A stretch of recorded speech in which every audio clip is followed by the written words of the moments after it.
Hi, my name is Ivan Rudolph. I've written this book, Living Beyond, Making Sense of Near-Death Experiences. You probably have started looking at this video because you are interested in the topic of science and the near-death experience. Now, I do a lot about this in the book, but just a very brief overview. This girl on the cover has supposedly died, and her brain is locked in her body. It may be hallucinating, but if she's died, then the brain waves are flattened and it probably isn't even hallucinating anymore. Her spirit has left her body and may be able to see and describe things that would not be visible or describable if her spirit had remained inside the brain. So the brain is the problem with the scientific explanations.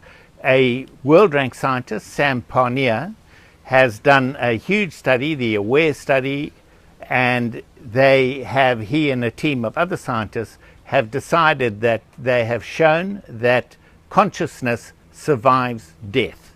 And I think most scientists will from now onwards accept that. It's something that is very obvious when you start to read the accounts of people. I'm going to read you just one account of a lady I know personally, a colleague of mine, and Rhoda Fryer, her name is, and she